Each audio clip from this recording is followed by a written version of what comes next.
소설 들려주는 여자. 소들려의 감성 오디오북.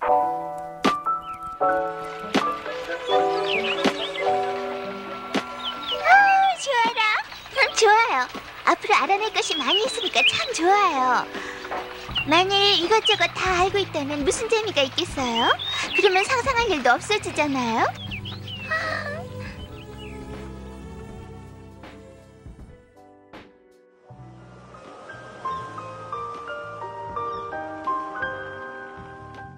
빨간머리 앤, 루시모드 몽고메리.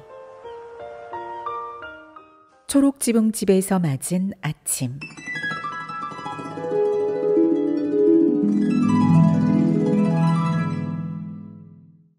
해가 중천에 떠서야 잠이 깨내는 자리에서 일어나 앉아 갈피를 잡지 못한 눈으로 창을 빤히 쳐다보았다. 창으로 청명한 햇살이 한가득 쏟아져 들어왔고 밖에서 하얀 솜털 같은 무언가가 나부댔다. 잠깐 동안 애는 자기가 어디에 있는지 몰랐다. 한순간 기쁨 가득한 설렘이 밀려왔다가 이내 비참한 기억이 되살아났다. 여긴 초록 지붕집이야. 그리고 아저씨 아주머니는 내가 남자아이가 아니라서 필요 없다고 하셨어. 하지만 지금은 아침이었다. 그래, 마당에 꽃이 활짝 핀 벚나무가 있었지. 애는 침대에서 팔짝 뛰어내려 창가로 뛰어가서 창문을 밀어 올렸다. 창은 오랜 시간 굳게 닫혀 있었는지 삐걱거리면서 뻑뻑하게 열렸다. 어찌나 빠듯하게 끼어 올라가던지 뭔가를 받쳐놓을 필요도 없었다. 애는 무릎을 꿇고 앉아 창밖을 물끄러미 바라보았다. 애의 눈은 환희로 반짝였다. 아, 정말 아름다워. 이렇게 예쁜 꽃이 또 있을까? 이런 곳에 살 수 없다니. 애는 이곳에 사는 상상을 해봤다. 이곳에는 상상할 거리가 가득했다. 창밖에 커다란 벚나무가 서 있는데 무척 가까워서 벚나무 가지가 집을 톡톡 건드려댔다. 꽃이 한가득 어찌나 흐드러지게 피었는지 나뭇잎이 하나도 보이지 않을 정도였다. 집 양옆에는 꽃나무들이 많았다. 한쪽은 사과나무 과수원이었고 다른 한쪽은 벚나무가 가득했는데 여기도 꽃잎이 비처럼 쏟아졌다. 나무 아래 풀밭에는 민들레가 여기저기 피었다. 그리고 아래 정원의 라일락나무에는 보랏빛 꽃이 만발했고 아찔할 정도로 향기로운 라일락 향이 아침바람을 타고 창문으로 흘러들었다. 정원 아래쪽으로는 클로버로 뒤덮인 초록 풀밭이 개울이 흐르는 골짜기까지 비탈져 내려갔고 골짜기 안에는 하얀 자작나무들이 우거졌다. 그 밑 덤불 속에서 고사리와 이끼, 숲속에서 자라는 식물들이 소담스레 자라고 있을 것만 같았다. 골짜기 너머 언덕에는 가문비나무와 전나무가 초록빛 깃털처럼 자라 있었다. 나무들 사이로 반짝이는 호수 맞은편에서 보았던 작은 집에 회색 귀퉁이가 보였다. 왼쪽으로 조금 떨어진 곳에 커다란 헛간들이 있고 헛간 너머 완만하게 경사진 초록 들판 아래로 반짝이는 푸른 바다가 언뜻 보였다. 아름다운 것을 사랑하는 애는 그 모든 풍경을 허기진 듯 바라보며 눈길을 거두지 못했다. 가엾게도 지금까지 아름답지 못한 곳들만 지겹도록 보며 살았는데 그러나 이곳은 애니 꿈꾸던 어떤 곳보다도 아름다웠다. 애는 무릎을 꿇은 채로 주위의 아름다움에 취해 있다가 누군가 어깨에 손을 얹자 깜짝 놀랐다. 어린 몽상가가 눈치채지 못하는 사이에 마릴라가 들어와 있었다. 아직 옷도 갈아입지 않았구나. 마릴라가 퉁명스럽게 말했다. 마릴라는 아이에게 어떻게 말을 걸어야 하는지 도통 알지 못해 생각과 달리 말이 딱딱하고 퉁명스럽게 나갔다. 애는 일어나서 한참 숨을 고르더니 아름다운 바깥 세상 모두에게 손을 흔들며 말했다. 정말 눈부시지 않나요? 큰 나무지, 꽃도 멋지게 피고, 하지만 열매는 아무데도 쓸모가 없어 조그마한 데다 벌레도 먹고 말이야. 아, 나무만 말씀드린 게 아니에요. 물론 나무도 멋져요. 맞아요. 눈이 부실 정도로 멋져요. 나무도 그럴 줄 알고 꽃을 피운 것 같아요. 하지만 제가 말씀드리는 건 여기 있는 전부 다예요.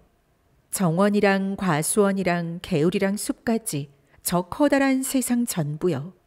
이런 아침이면 세상이 정말 사랑스럽단 생각 안 드세요? 전 개울이 여기까지 웃으면서 오는 소리가 들려요. 개울이 얼마나 명랑한지 느껴본 적 있으세요? 개울은 항상 웃어요. 겨울에도 말이에요. 겨울에는 얼음 밑에서 웃죠. 초록 지붕집 가까이에 개울이 있어서 무척 기뻐요. 계속 여기서 살 것도 아닌데 그게 중요하냐고 하실지도 모르지만 제게는 중요해요. 이곳을 다시는 보지 못한다 해도 초록 지붕집에 개울이 있다는 걸 항상 기억할 거예요. 개울이 없었더라면 저기 개울이 꼭 있어야 하는데 하는 아쉬움을 떨치지 못했을 거예요. 오늘 아침은 절망의 구렁텅이에 빠진 기분이 아니에요. 아침엔 절대로 그런 기분이 들지 않아요. 아침이 있다는 건 정말 굉장한 일 아니에요? 하지만 정말 슬퍼요. 방금 아주머니가 찾던 아이가 바로 저고 제가 여기 쭉 살게 되는 상상을 하고 있었거든요. 상상하는 동안은 마음이 정말 편했어요. 하지만 상상할 때 가장 나쁜 점은 언젠가는 깨어나야 하고 그때마다 마음이 아프다는 거예요. 옷을 입고 내려오너라. 상상은 이제 그만하고 아침 차려놨다. 세수하고 머리도 빗으려무나. 창문을 열고 이불은 개서 침대 발치에 두거라. 되도록 부지런히 움직여. 마릴라는 간신히 말할 틈을 찾아 재빨리 말했다. 애는 해야 할 일이 있으면 요령 있게 움직일 줄 아는 아이였다. 머리를 빗어 닦고 세수를 마치고 옷까지 단정하게 입고는 마릴라가 시킨 것을 다 했다는 편안한 마음으로 내려왔다. 사실 이불 개는 건 깜빡 잊었지만. 애는 의자에 털썩 앉으며 씩씩하게 말했다. 오늘 아침은 배가 많이 고파요. 오늘은 어젯밤처럼 바람소리만 울어대는 황야 같지 않거든요. 화창한 아침이라 정말 기뻐요. 하지만 전 비 내리는 아침도 정말 좋아해요. 아침은 어떤 아침이든 다 신나지 않나요? 하루 동안 무슨 일이 생길지 모르지만 그만큼 상상할 게 많잖아요. 그래도 오늘은 비가 오지 않아서 다행이에요. 화창한 날이 고통을 견디고 기운을 내기에는 더 좋거든요. 전 견뎌야 할 일이 참 많은 것 같아요. 슬픈 이야기를 읽으면서 내가 여주인공이 돼서 그 슬픔을 겪으며 산다고 상상하는 건 참 재미있지만 실제로 그런 일을 당하는 건 별로예요. 그렇죠? 제발 부탁이니 입 좀 다물어라. 조그만 아이가 정말이지 말이 너무 많구나. 애는 곧바로 고분고분 입을 다물고 한마디도 하지 않았다. 아이가 조용해지자 마릴라는 오히려 뭔가 자연스럽지 않은 기분이 들어 더 불편했다. 매슈도 말이 없었지만 그것은 자연스러운 일이었다. 아침 식탁에는 그렇게 정적이 감돌았다. 시간이 갈수록 애는 점점 더 자기만의 세계로 빠져들었다. 기계적으로 음식을 먹으면서 커다란 두 눈은 창밖 하늘에 멍하니 못 박혀 있었다. 그 모습에 마릴라는 전보다 더 언짢아졌다. 이 유별난 아이가 몸은 식탁에 앉아있지만 마음은 상상의 날개를 펼치며 저 멀리 하늘나라로 날아가 공상의 세계를 헤매고 있다는 생각에 마음이 언짢아졌다. 누가 이런 아이를 집에 두고 싶어 할까? 그런데도 매슈가 이 아이를 데리고 있고 싶어 하다니 알다가도 모를 일이었다. 마릴라는 매슈가 지난밤의 마음 그대로 아이를 키우고 싶어 할 것을 알았다. 매슈는 항상 그랬다. 머릿속에 뭔가가 들어가 박히면 놀랄 만큼 입을 꾹 다물고 고집을 피웠다. 침묵은 말보다 10배는 더 강력했다.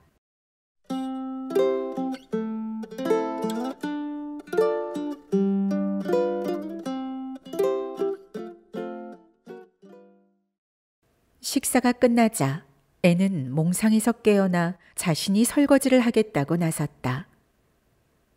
설거지를 제대로 할 수 있겠니?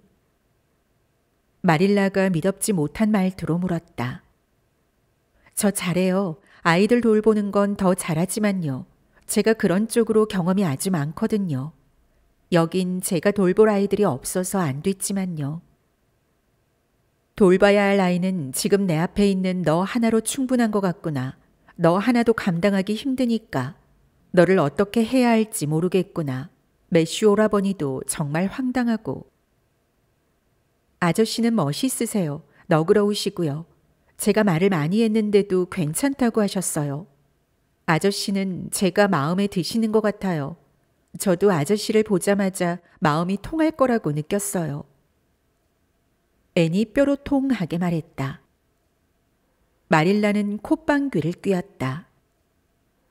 둘 다 별나게 나지. 네가 마음이 통한다고 한 게 그런 거라면 말이다. 그래, 설거지를 해보거라. 뜨거운 물을 넉넉히 붓고 그릇은 꼭 잘 말리고. 오늘 아침엔 할 일이 너무 많구나.